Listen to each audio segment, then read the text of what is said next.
Welcome to Utagawa, Masters of the Japanese Print from 1770 to 1900. This is an exhibition about artists who belonged to the Utagawa school. Now, there's a Japanese tradition of taking on a new professional name as you begin your career, and this new name often acknowledges who your teacher was. This leads to whole lineages of artists who share the same family name, passed down from teacher to student, and then as the student turns into a teacher, from him to his students. And sometimes we can trace certain stylistic traits through these various generations of schools of artists. And sometimes it's more difficult to see what they have in common stylistically, because what the students really learned from their teachers was more the sort of nuts and bolts of the arts business.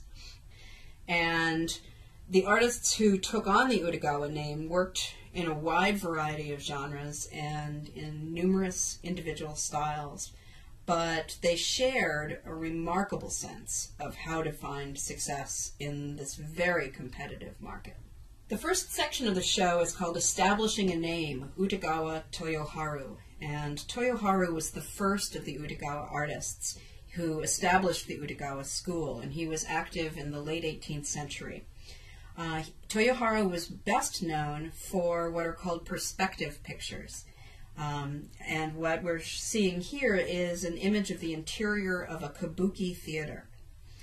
Toyoharu had managed to learn about one-point perspective, one of the methods for depicting receding space in a two-dimensional format. He learned it from looking at European engravings. Now, during this period, Japan had closed its borders to outside trade, but some Western material, including a little bit of European imagery, did trickle in, and Toyoharu got his hands on some of this and taught himself how to do one-point perspective and applied it really enthusiastically to a lot of his work, and it became kind of his trademark. So we see it here in this interior of a theater.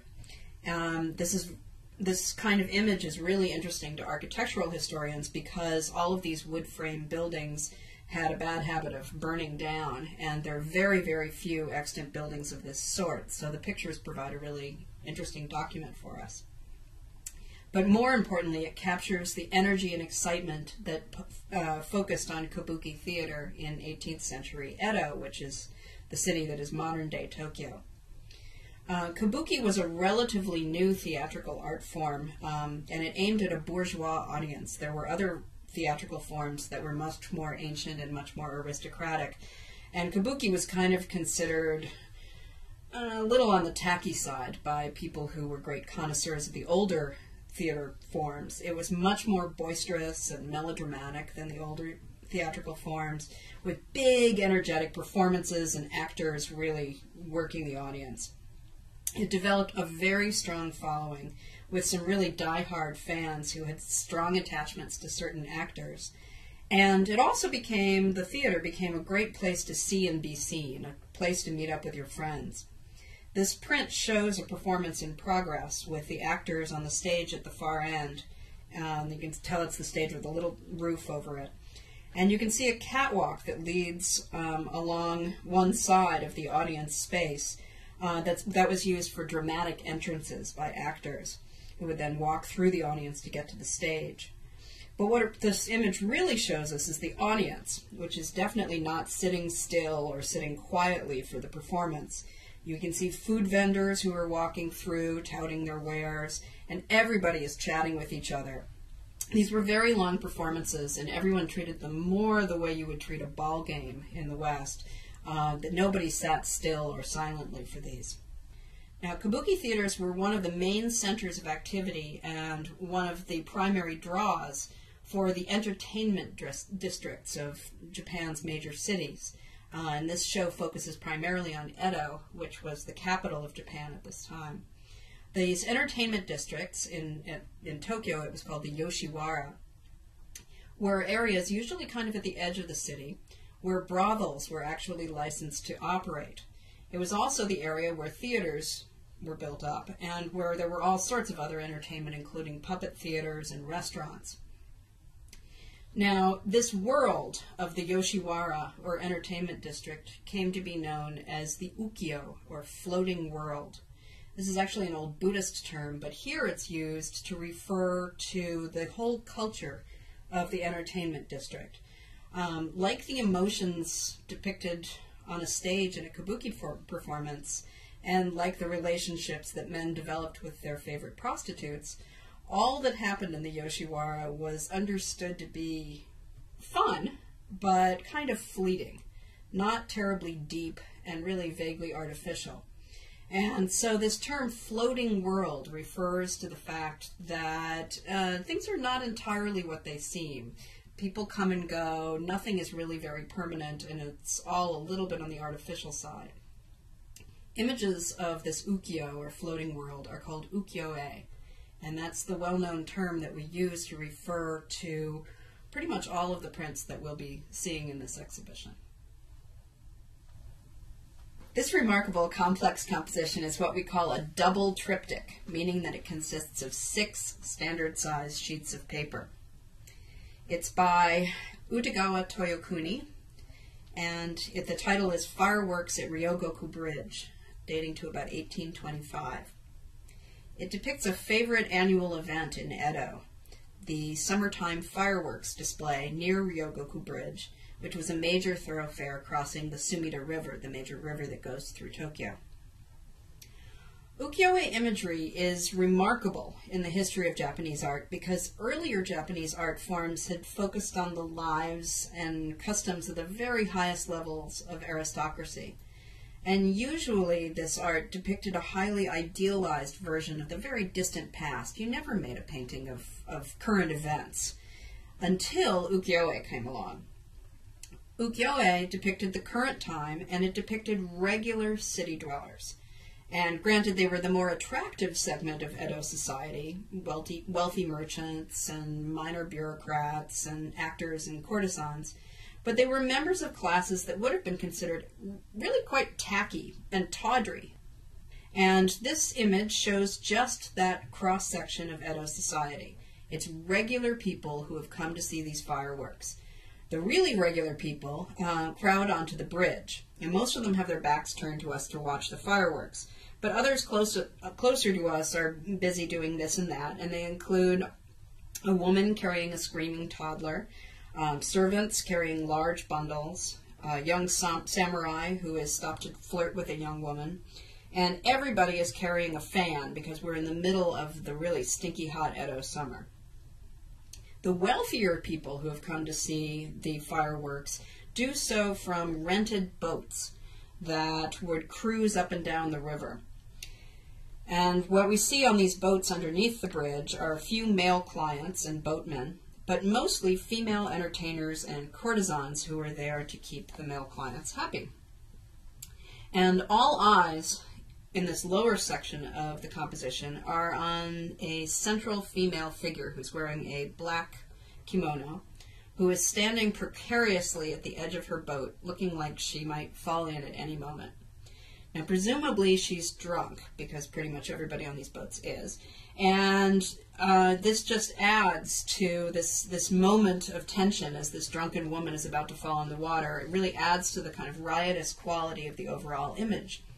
And it reminds us that even though the boats are for the wealthier segment of society, people were not necessarily behaving themselves any better down below than those who had to stand on the bridge. Now, one of the interesting points in this composition is that typically these pleasure boats that people rented to cruise up and down the river had these nice poetic titles. Well, we can only see the name of one of the boats, and it's called Utagawa, which actually makes sense as a name for a boat because Utagawa means lyrical river. But in this case, it's a little bit of blatant self-promotion on the part of the artist, Utagawa Toyokuni, and it's typical of the kinds of things that the Utagawa school did to promote themselves. They really never missed an opportunity to sort of toot their own horns. The third section of the exhibition focuses on the third generation of Utagawa artists, who also happened to be the most successful of the Utagawa artists. The 3 big names of this generation were Hiroshige, Kuniyoshi, and Kunisada. And what we're seeing here is a rather unusual print by Hiroshige. It's a print called the Shinobazu Benten Shrine, and it dates to about 1820 to 22. It was from a series of prints that he made celebrating the Benten shrines of Japan. Benten is the Japanese goddess of beauty, and there are shrines to her throughout Japan. And there are little illustrations of these shrines in small vignettes up at the corner of each of these prints. But the real focus of these prints is what were called modern Benten goddesses, who were just modern women. We don't know if there are specific modern women because they're not named in the print. They're probably more likely just sort of typical modern women who were considered extremely beautiful, to have some of the qualities that Benten, the goddess of beauty, might have had. Hiroshige is usually known as a landscape artist, and so it's those little vignettes up in the corner that are more typical of his work, but he was certainly capable of making really very attractive figures as well. The woman in this image is somewhat demurely dressed and groomed, suggesting that she is not a professional woman. She is probably the wife of a wealthy man or the daughter of a wealthy man. But what's most interesting about this print is what she's doing.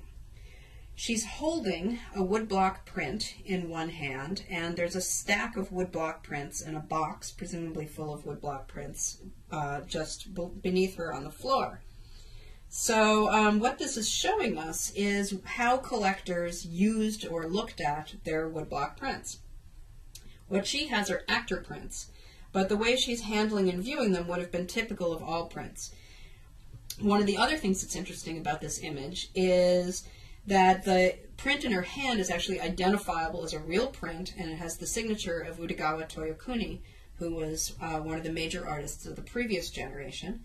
And then there's one at the top of the stack on the floor that's signed by Utagawa Kunisada, who was Hiroshige's contemporary. The next section of the exhibition is called Collaborative Works, and it focuses on series and single prints that were worked on by more than one artist, all of them members of the Utagawa school. This triptych is by Utagawa Kuniyoshi and Utagawa Hiroshige, and it's called Night Garden. It comes from a series called The Elegant Prince Genji that came out around 1853.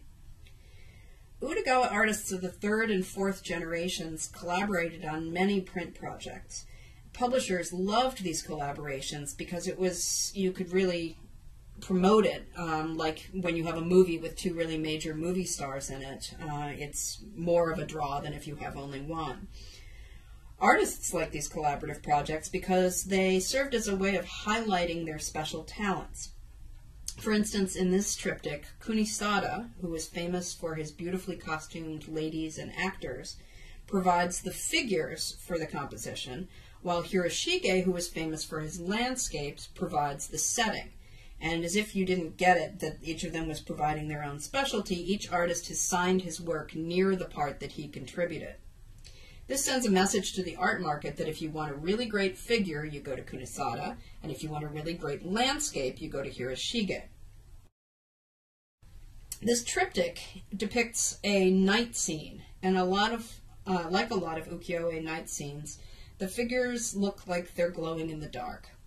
That's because artists of this period were fine with toning down the setting in night scenes, but they really didn't like to hide their figures in the gloom, because they wanted you to see all the beautiful details of their white faces and colorful garments. So they really stand out in front of this dark background. One nice feature of this night scene is the lantern, which sends light upward from its open top. That light effect comes from a special printing technique called bokashi. In bokashi, the printer applies ink to the printing block for the night sky. Then he very carefully wipes the ink away in the area that's supposed to have lantern light. Then when he prints the block, the area that has ink turns this dark gray of the night sky, and the area that doesn't have ink, where it's been wiped away, maintains the white of the page. And because of the wiping, the edges are blurred, so they're not like the sharp edges that would have been created by the carving of a woodblock. and the light therefore looks more natural. If you look carefully at many of the prints in the show, you'll see masterful use of this bokashi technique. It turns up especially in the sky and in water, but also on the ground and on the edges of tree trunks, really anywhere where they want to give a sense of atmosphere or even a sense of contour. The next section is called Utagawa Style and Market Dominance, and it's about the many Utagawa artists who were not as well known. There are several Utagawa artists that gained considerable celebrity status in their own time, and they continue to be well known among collectors today. But there were also many more artists who used the Utagawa name who did not find quite the same degree of success. This image of Westerners looking at an elephant is by one of those less well-known artists, Utagawa Yoshii-iku, who was a student of Kuniyoshi, one of the more successful ones. Like several Utagawa artists of the fourth generation, Yoshii-iku designed some prints that fall into a new genre called Yokohama-e, or images of the people of the port city of Yokohama. Yokohama-e offered depictions of the strange costumes, inventions, and behavior of these new visitors to Japan. And Yoshii-iku presents his curious audience with an image of both the interesting costumes of Westerners and an incredible elephant. Elephants were known of in Japan, but really only as kind of mythic creatures. And finally, in the late 19th century, an elephant actually made it to Japan, and they got to see one in person. Yoshii-iku he's kind of claiming to present a documentary image, but it's actually not a very faithful representation. If you look closely, the elephant has 4 nostrils. So clearly he had not had a chance to study an elephant very closely. But for this kind of audience, it didn't really matter. What they really wanted was something exotic and entertaining. And if it was truthful, that was nice, but it was not as necessary as the entertainment value.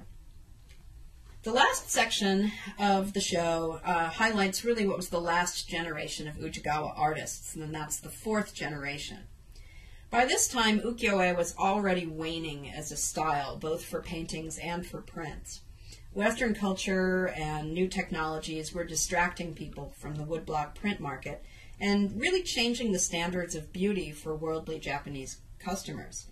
But at least 3 fourth-generation Utagawa artists managed to maintain a strong following, in part by creating really fantastic imagery of the sort that no camera could ever capture, and also by taking the woodblock print to new extremes, using really virtuoso printing techniques and highly individualized artistic styles. And perhaps the most unusual of the later Utagawa artists was an artist named Kawanabe Kyosai. And you can see he doesn't actually take the Utagawa name, but he did train with the artist Kuniyoshi when he was very young, Kuniyoshi being one of that 3rd generation that was so popular. Kyosai had also studied with the Kano school, which was a group of artists that practiced ink painting, very decorative and expressive ink painting. And from them, he learned all sorts of calligraphic styles and ways of using the paintbrush to create wonderful textures and rhythms. And as a result of this training, Kyosai's prints often look a lot like ink paintings, with big black lines that mimic brushstrokes, and they taper from thick to thin, and they offer the occasional ragged edge, so you can almost feel the artist's hand moving across the page, although, of course, the artist's hand never moved across these pages because they're prints. Some very clever woodblock carver came in and turned Kyosai's drawings into blocks for printing, so these could be mass-produced. Probably the most dramatic example in this show is this image of Shoki the Demon Queller. His cloak is made up entirely of these angular, twisting brushstrokes, all recreated by the carver. And this style gives the figure a really dynamic feel, like he's been dashing back and forth and his costume is still catching up. The subject of the image is Shoki, a mythical character who's famous for taming demons. He doesn't actually kill them, he just sort of turns them around. Pictures of Shoki are often displayed outside homes on a traditional Japanese holiday called Boys' Day.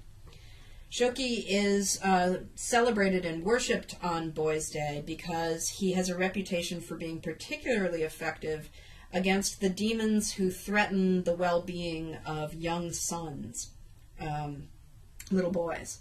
So on Boys' Day, many homes will display images of Shoki, and it's likely that this print was made for that kind of purpose.